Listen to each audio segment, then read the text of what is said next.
Приветствую тебя, дорогой подписчик. На моем канале будет много интересного контента. Подписывайся, ставь палец вверх и оставляй комментарии. Солнце стояло в зените, раскаляя бескрайнюю степь до бела. Воздух дрожал и плавился, создавая над горизонтом призрачные миражи. Здесь, в этом царстве сухих трав и вечного ветра, время текло иначе, медленно, тягуче, подчиняясь лишь ритмам природы. Ястреб сделала крутой вираж, заметив движение. Нет, ложная тревога. Просто ветер перекатил сухой куст перекати поля. Она продолжила патрулирование, зной усиливался. Животные спрятались в норы, и степь казалась вымершей. Но хищница знала, жизнь здесь никогда не замирает полностью, она лишь затаилась. Внезапно ее взгляд зацепился за что-то странное. Блеск, неестественный резкий блик, отразивший солнечный луч. Это не было похоже на воду или камень. Любопытство, смешанное с охотничьим азартом, заставило ее снизиться. На земле среди пожухлой травы лежал предмет. Это была старая ржавая консервная банка, выброшенная кем-то из проезжавших мимо людей, возможно, месяцы или даже годы назад.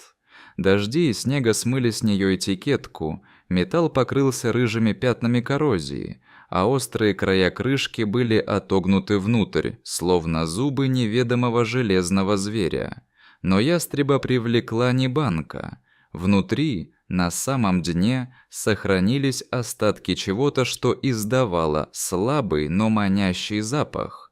Возможно, там скопилась дождевая вода, в которую упало насекомое, или остатки пищи привлекли мелкую добычу.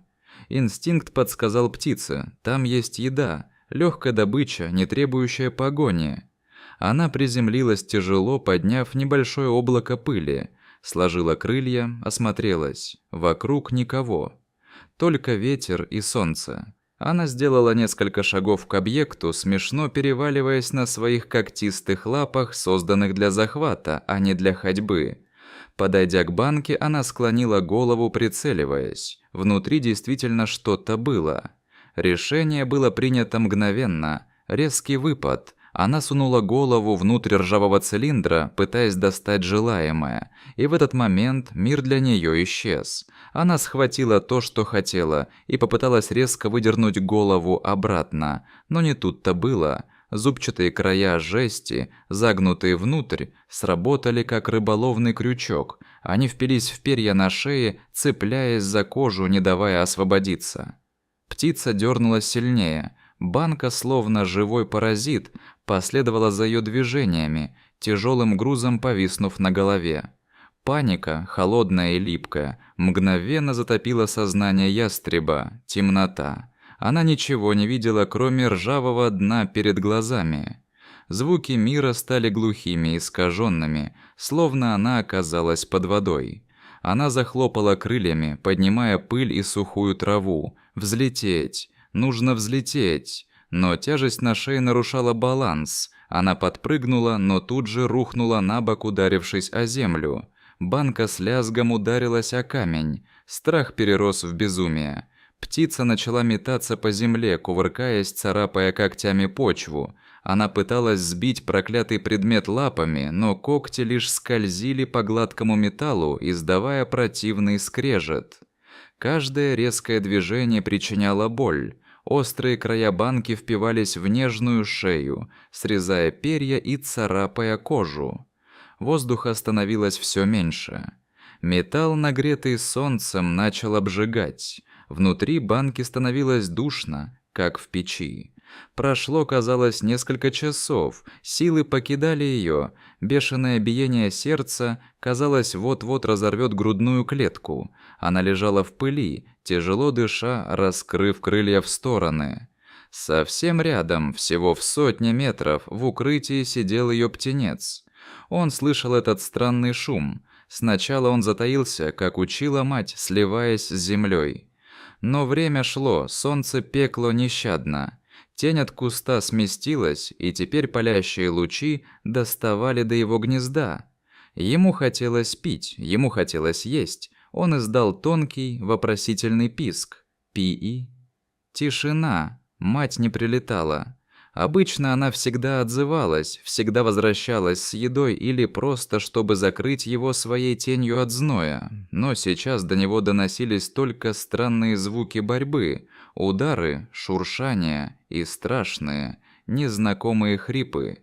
Птенец выбрался из укрытия. Он был еще неуклюж, его лапы заплетались в траве. Он вытянул шею, пытаясь увидеть знакомый силуэт в небе. Но небо было пустым. Страх, древний и инстинктивный, начал овладевать и им. Он чувствовал, что происходит что-то неправильное, что-то страшное. Он начал пищать громче, настойчивее, призывая защиту, призывая жизнь. Мать слышала его.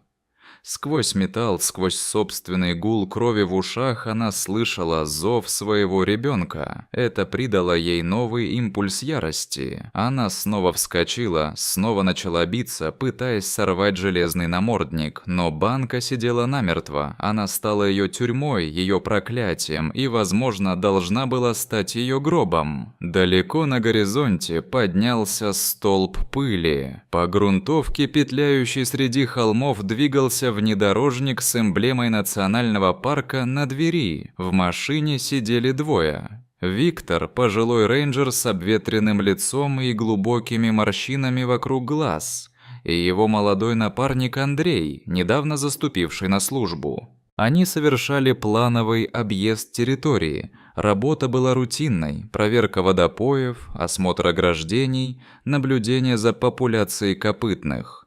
В салоне работал кондиционер, тихо играло радио, создавая иллюзию отдельного, защищенного мирка посреди дикой жары.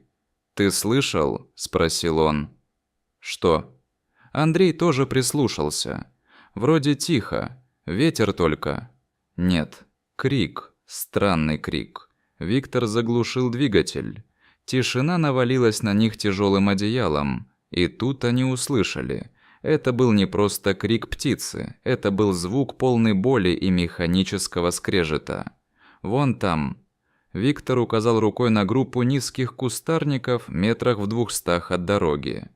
«Что-то происходит». Они вышли из машины. Виктор сразу же достал из багажника плотные брезентовые перчатки и накинул на плечо старое одеяло.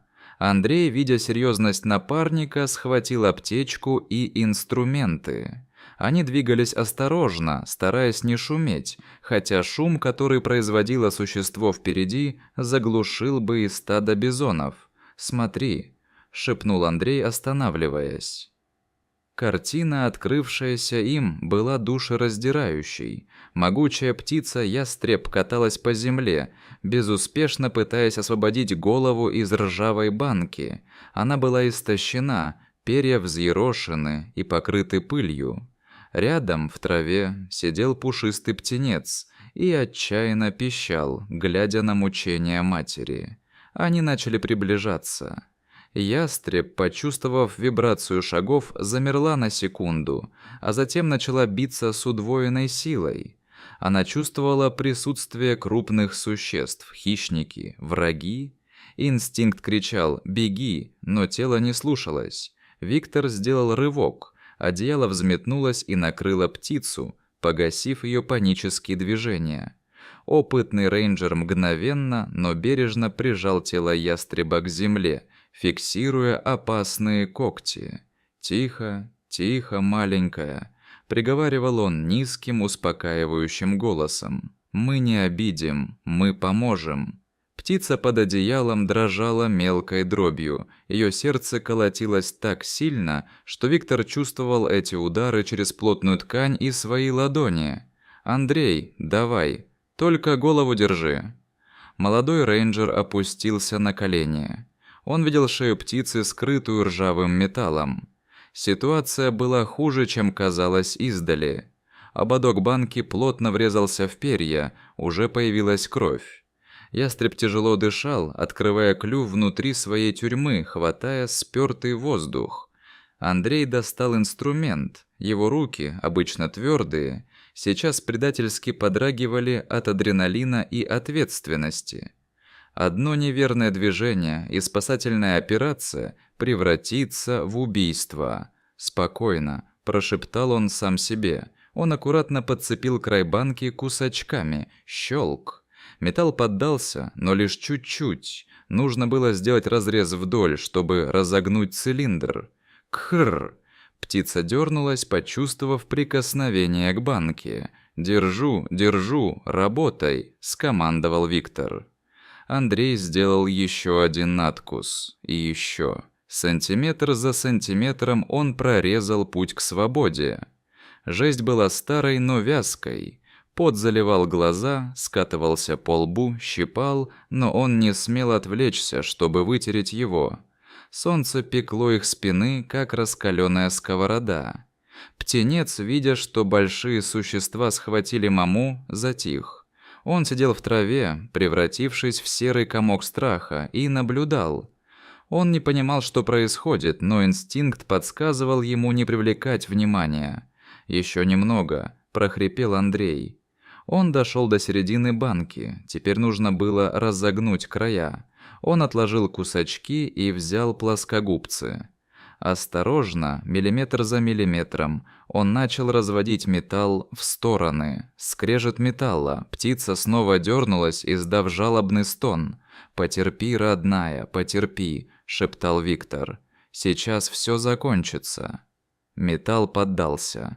Кольцо, сжимавшее шею, ослабло. Андрей аккуратно потянул банку на себя. Она не шла. Перья застряли в зазубринах. «Не тяни», – предупредил Виктор. «Освободи перья». Андрей пальцами без перчаток, чтобы лучше чувствовать, осторожно высвободил зацепившиеся пучки перьев. Он порезал палец об острый край, но даже не заметил этого. И вот последний рывок. Банка соскользнула.